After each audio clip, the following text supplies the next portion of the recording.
argentinos. Nicolás Massot, bienvenido, ¿cómo estás? Muchas gracias, José, gracias por la invitación. Bueno, qué fin de año de alta intensidad, ¿no? En términos políticos, en términos... Digamos, ¿cómo estás siguiendo, por un lado, el debate del aborto y, por otro, lo que pasa en términos de sociedad con esta pandemia? Sí, la verdad, en términos de sociedad, yo no sé si es por el fin de año. La verdad que yo siento que la Argentina viene en alto voltaje hace años, ¿no? Parece que la excepción es cuando hay lapsos de relativa paz o relativa calma, que a veces coinciden con gestos de la clase dirigente, que a veces nos entusiasman como si fueran cambios de época y después nos damos cuenta que son solo gestos, ¿no? Como por ejemplo el comienzo de la pandemia y el comité de crisis con esa gestualidad que el presidente tenía, mucho más moderada, mucho más abierta a trabajar con la oposición, a consultar, a asesorarse, que después rápidamente abandonó. Así que la verdad es que yo lamentablemente creo que las excepciones son los momentos de baja intensidad y bajo voltaje. Hoy creo que estamos en la norma. Y ojalá encontremos la manera de sin perder la alternancia, que es un pilar de nuestro sistema, encontrar la continuidad de un proyecto de país, ¿no? Y por eso siempre hablamos de los consensos. Y respecto del aborto, bueno, yo lo vivo con gran frustración, ¿no? Me parece que es una discusión llena de eufemismos, en donde hay intentos permanentes por esconder lo que en realidad ocurre. Yo veo muchas posiciones que en realidad quieren esconder lo que estamos discutiendo, algunas posiciones con más honestidad o frontalidad en ese caso, que reconocen que hay una coalición de derechos, una colisión de vidas y que simplemente hay mucha gente que considera que el derecho de las mujeres a la autodeterminación puede o vale la pena una vida, ¿no? Y yo creo que eso no es así, me tocó defenderlo públicamente y en el Congreso hace 2 años, lo haría de la misma manera y con el mismo ímpetu ahora y confío en que vamos a poder volver a contar con senadores que entiendan el rol del Estado, que entiendan que el derecho a la vida es un derecho y no un privilegio, que lo tiene que garantizar el Estado, y obviamente atender el problema de fondo que genera esta discusión, que es el de los embarazos no deseados, el de la educación sexual y el derecho a la mujer de autodeterminarse en la medida en que se respeten todos los derechos. Nicolás, Juntos por el Cambio tiene como varias aristas. Hace un ratito estuvo aquí Patricia Bullrich, que forma más parte de una liga. Vos estás junto con Rogelio Frigerio, junto con Emilio Monzó, ya empezando a pensar el mediano plazo, por un lado la provincia Monzó, y dicen que en Tigre vos, digamos. ¿Cuál es la apuesta que tienen y cómo ves esta especie de, no sé, grieta que se genera dentro del espacio con las distintas posiciones? Yo no veo grieta.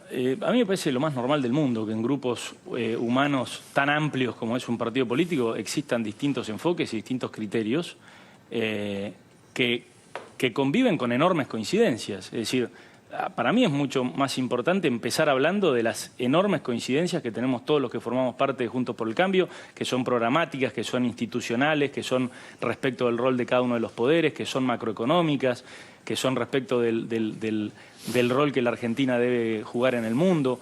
Y dentro de esas enormes coincidencias es totalmente sano y razonable que existan diferentes enfoques, diferentes aproximaciones a esas coincidencias.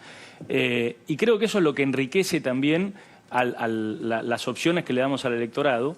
Y por eso creemos que es tan importante que cambiemos, después de su bautismo de fuego en el gobierno, de los 4 primeros años de vida de Cambiemos, después de que le haya tocado perder una elección, pero sortear esa derrota con unidad y con una propuesta de futuro, que podamos organizar esa diversidad y que no caigamos por ahí en las tentaciones de otros partidos que han pasado a engrosar la fila de los partidos testimoniales en la Argentina, que sucumbieron ante la tentación de la no democracia interna, ¿no? Yo creo que hay que organizar esa heterogeneidad y para volver a enamorar al electorado, que es lo que tenemos que hacer, o al menos a la parte del electorado que del 2015 al 2019 nos abandonó, tenemos que poder presentarle esas diferencias de criterio con las coincidencias galvanizadas, pero con una oferta lo suficientemente variada como para, como vos le preguntabas recién a Patricia, poder, si se quiere enamorar o representar a todos aquellos jóvenes que hoy por ahí están mirando fuera de Juntos por el Cambio respecto de las ideas de la libertad, y también poder representar a todas aquellas personas que están cansadas de tanta grieta, de tanta confrontación, que el primer recurso de la política sea la agresión y la división, y que entienden que el país no sale con un gobierno o con el otro, sino con un núcleo de coincidencias que trasciendan la alternancia lógica de un sistema democrático republicano. Vos tenés el doble sombrero, el sombrero político, el sombrero de economista también. ¿Cómo estás viendo esta situación económica que se vive hoy con una pobreza cercana, digamos, a porcentajes récord de crisis 2001-2002 en el marco de una pandemia, ¿no? Pero digo, ¿cómo estás viendo la gestión pura en materia económica del gobierno nacional? Yo creo que la incidencia de la pandemia la tenemos todos clara, con lo cual me parece mucho más honesto intelectualmente separarla, porque la verdad es que distinto sería el caso si la Argentina hubiese venido creciendo a tasas importantes, generando empleo formal, reduciendo la brecha de la desigualdad, reduciendo la pobreza, y en ese contexto hubiera caído la pandemia. Entonces estaríamos hablando mucho más de la pandemia y cómo hacemos la salida. Pero en nuestro caso, la verdad que la pandemia vino a agravar una recesión que ya había empezado hace mucho tiempo y que se explica básicamente por la falta de acuerdos políticos. Es decir, la importancia de los acuerdos políticos para la economía es que generan plazo.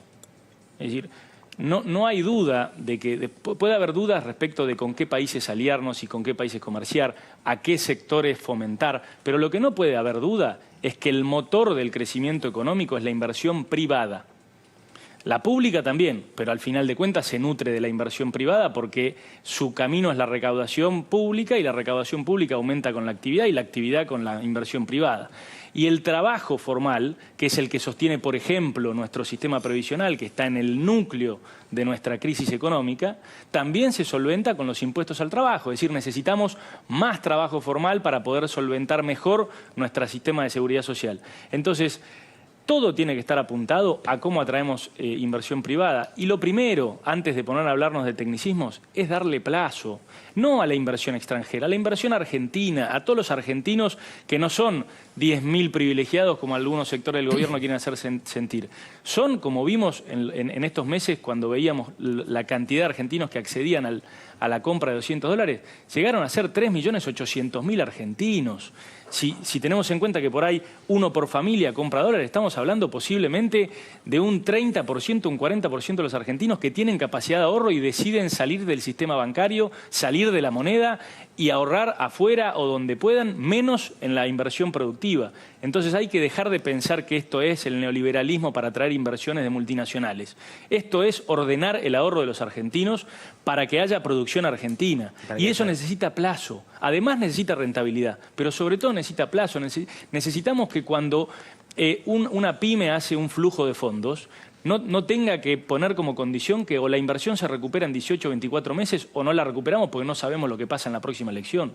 Eso no puede nunca resolver el problema de fondo de la economía argentina. Entonces olvidémonos de la pandemia, que en algún momento va a pasar, que es un problema común a todo el mundo, y concentrémonos en los problemas que son pre-pandemia y van a ser post-pandemia si no los resolvemos. Martín Lustó habló en una entrevista respecto de la situación económica. Quiero compartirte para ver qué pensás. Tiendo a pensar que debes estar más de acuerdo a veces con Martín Guzmán de lo que pudiste haber estado con Duhovne, en cuanto, o me equivoco. Sí, a veces cuando lo escucho hablar, sí. Sí. Sí. Es una entrevista en Corea del Centro con Ernesto Tenenbaum y con María O'Donnell, donde habla de con quién está más de acuerdo o no. ¿Te pasa también? Sí, Martín hace una aclaración muy importante, que es cuando lo escucho hablar. Digamos, todos los titulares se quedaron con la segunda parte, pero... Porque los hechos por ahí no son claro, lo que dice. Sí. Exacto, yo creo que es indudable la postura que Martín tiene, sobre todo en temas económicos, que la viene machacando hace mucho tiempo. Hay veces que hay que entender la historia y las personalidades. Martín fue ministro del gobierno de Cristina Kirchner, no sé, ayúdenme, pero hace como 11 o 12 años. Sí, de hecho, ¿te acordás la 125? Sí, claro, y en un momento en donde realmente mucha gente creía que Cristina iba a tener una impronta distinta a la que tenía Néstor, que iba a tener una conciencia distinta respecto de la pérdida de los superávit gemelos que se estaban teniendo.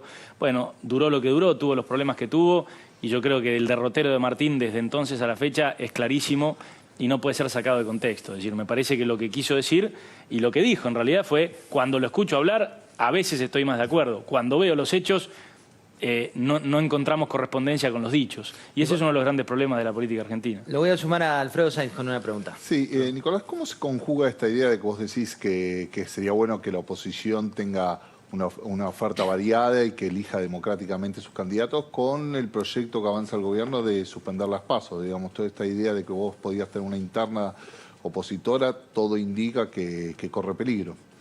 Sí, está muy bien la pregunta, porque yo creo que el gobierno aprovecha cuestiones objetivas, como lo es el costo de una elección primaria en el marco de una crisis como la que estamos atravesando.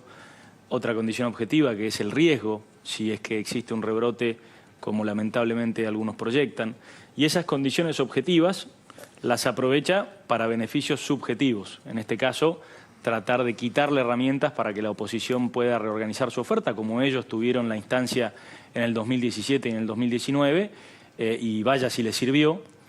Y nosotros eso lo vemos con mucha preocupación. Creemos que, de vuelta, si estamos hablando de que la política genere plazo y genere certezas en el tiempo, la primera regla para eso es no alterar las condiciones de juego, las reglas de juego, y mucho menos de algo tan sagrado en un sistema como el nuestro, como es la representación popular. Entonces creemos que sí hay que atender las condiciones objetivas, es decir, hay que tener mucho cuidado con los protocolos. Se podría pensar tal vez que obviemos las PASO en aquellas provincias o en aquellas categorías en donde nadie las solicite, en donde efectivamente termina habiendo ofertas únicas y con protocolos muy cuidadosos. Tenemos que tener creatividad para reducir el costo fiscal al máximo, pero me parece respetando las reglas de juego. Sofi. Nicolás, muchas veces los politólogos para analizar las elecciones hablan de que se ponen en juego valores o conceptos. Por ejemplo, en 2015, cuando ganó Cambiemos, hablaba de corrupción versus institucionalidad. ¿Qué valores o qué conceptos pensás que se ponen en juego en 2021? Principalmente me parece que la división de poderes, que parece un concepto muy abstracto, pero una de las cosas que más se pone en juego... Marca todo, en realidad. Marca todo, pero yo creo que va específicamente apuntado a la justicia. Es decir, hoy, yo quiero ser muy cuidadoso con la elección de las palabras, pero hay un manto de dudas permanente sobre muchos miembros de la clase política, muchos con responsabilidades institucionales actuales. El problema común del Poder Judicial, con honrosísimas excepciones, que son muchas, de fiscales y jueces que son intachables, yo no quiero caer en lugares comunes tampoco, pero es cierto que hay muchas causas que están tomando demasiado tiempo, que son causas medulares para la vida institucional de la Argentina, que hay veces que uno a gritos pediría que al menos haya coraje en los jueces que tienen esas causas de declarar inocencia o de falta de mérito, pero lo terrible es la falta de resolución, el proceso permanente de apelación y cautelar, y entonces necesitamos esclarecer esas cuestiones. Y en el medio siguen ocurriendo elecciones, entonces hay una tentación de aquellas personas que están involucradas en causas de esta naturaleza a querer afectar con el resultado electoral que impacta sobre otros poderes, el Ejecutivo, pero especialmente el Legislativo, que es el órgano que nombra y remueve jueces indirectamente a través del Consejo de la Magistratura, para afectar esa independencia de los poderes. Yo diría que ese es un valor central que se disputa el año que viene, y creo que otro valor central que se disputa el año que viene es cuál es el rol del ahorro, de la inversión y del trabajo en el desarrollo nacional, que no significa en lo más mínimo abandonar la asistencia social ni la seguridad social, sino que significa de alguna manera a dónde ponemos el énfasis. Si el énfasis está puesto en la seguridad social y en el asistencialismo, le vamos a estar quitando importancia al motor de cualquier economía, que es el ahorro, la inversión y el trabajo formal. Si en cambio ponemos el acento acá, que es lo que creo que Cambiemos siempre ha querido hacer, sin olvidarnos de las necesidades circunstanciales y transitorias de muchos compatriotas, me parece que vamos a empezar a encontrar un camino de salida. Nicolás, ¿qué es lo más complejo para el largo plazo, digo, de la coalición que vos integrás? El otro día, el martes, Lilita Carrió decía, nosotros estamos muy bien, estamos muy integrados todos, podemos tener diferencias, pero no vamos a ser funcionales al peronismo, decía ella, y al kirchnerismo para una ruptura que los deje ganar. Del otro lado tenés más la Liga de los Libertarios, o no sé cómo llamarlos, que son más extremistas y que los tildan a ustedes de tremendamente moderados. Y en el caso de ustedes estuvieron bajo perfil, ustedes me refiero a Rogelio, Emilio y vos, bajo perfil durante un tiempo, ahora están saliendo con medidas muy justas, pero ¿cómo se van a poner de acuerdo? Porque las posiciones parecen a veces bastante contradictorias. No, no lo son. Lo que pasa es que a veces, digamos, hay gente que pone el énfasis en la próxima elección y en comunicaciones o estrategias electorales. Y la verdad es que la reflexión, que tal vez por el rol que nos tocó ocupar a nosotros en el gobierno anterior, nos resulta muy obvia y muy explícita, que es no solamente ya pensar en la próxima elección, sino dar por sentado que nosotros, de alguna u otra manera, con alguna configuración y en algún momento en el mediano plazo, de vuelta, por la alternancia lógica, vamos a volver a tener responsabilidades de gobierno. Y que a diferencia de 2015, en donde jugamos todo por el todo a la elección y después tuvimos muchos problemas en encontrar primero un diagnóstico y después un set de soluciones, porque la verdad es que no veníamos del todo preparados, hoy sí lo estamos, hoy tenemos mucho más conocimiento. Y lo que decimos con Emilio y con Rogelio es que la responsabilidad no es solamente hoy cómo ganamos la próxima elección. La responsabilidad arranca más adelante y es entender cómo no cometemos los mismos errores que nos tocó cometer y cómo podemos gestionar el poder una vez que lo tengamos mejor, y de ahí para acá encontrar la mejor estrategia electoral. Esa es la diferencia. No son diferencias de fondo, son más bien de forma. A veces parecen más importantes de lo que son, pero yo tiendo a coincidir con Carrió. Yo no creo que vaya a haber... No hay ninguna posibilidad de división dentro de la oposición. Por el contrario, muchos estamos trabajando no solamente para volver a representar y enamorar a la porción del electorado que perdimos, sino también a muchos dirigentes valiosos que hoy no están en ninguno de los dos polos, si se quiere, del campo político, que son muy experimentados y que nos gustaría, por supuesto, compartir camino con ellos. La última, uno ve al presidente cuando habla de la reestructuración de deuda y ves que corre a Filmina y dice, bueno, en 2019... se empieza a pagar tanto. Cuando ves lo de servicios públicos, se patea la pelota de los aumentos. Cuando ves, digo, todas las decisiones se van procrastinando para el que viene. Pero el que viene va a tener que volver a hacer el trabajo que había hecho en su momento Macri, de volver a aumentar las tarifas, de volver a decirle a la gente que el empleado público son muchos. Digo, ¿cómo ves esa situación de Argentina que es el péndulo recurrente que al otro le viene todo lo contrario? Esa es la tentación partidaria electoral cuando vivimos en un país sin las condiciones para generar acuerdos duraderos. Es decir, vos podés ver confrontaciones muy viscerales entre demócratas y republicanos en Estados Unidos o entre laboristas y conservadores en el Reino Unido. Estoy nombrando tal vez los dos sistemas más representativos de bipartidismos, uno presidencialista, otro parlamentarista. Y vos ves a veces confrontaciones muy virulentas, pero nunca se abandona esa agenda común que se representa en general en el Parlamento, que enmarca el juego político. Acá eso no existe. Entonces la tentación es al péndulo. El problema del péndulo es que no es para siempre. Es decir, los grados de libertad que hacer política pendular tenía en el 2005 hoy ya no están. Es decir, las famosas cajas o la utilización discrecional de recursos que primero fueron las reservas, después el sistema privatizado previsional, las AFJP, la soja por las nubes, vaca muerta en un momento. Bueno, todas esas cosas, cuando vos extendés este juego de suma cero en el tiempo, se van acabando. Y ahora se trata de tratar de evitar un colapso similar al que hemos tenido en otros momentos de nuestra historia, que sea responsabilidad absoluta del egoísmo de la clase dirigente, o frenar a tiempo o evitar a tiempo ese colapso y tratar de llenar el campo político sin perder las identidades y sin perder los valores diferentes que representamos, que hablábamos hace un momento, marcar la cancha, como ocurre en otros países.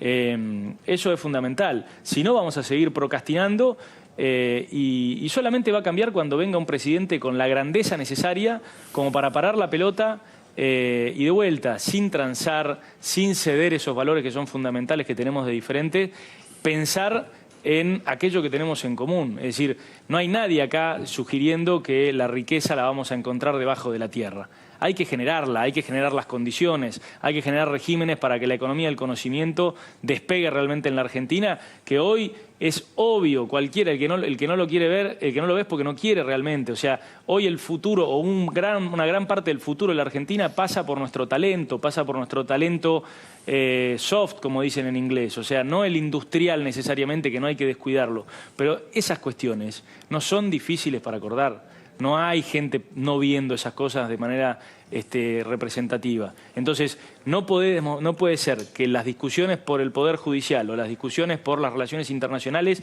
nos obstaculicen los acuerdos en donde sí tenemos coincidencias entre todo el campo político. Clarísimo. Gracias, Nicolás. A ustedes, un placer. Breve corte, muy breve corte y venimos con más información.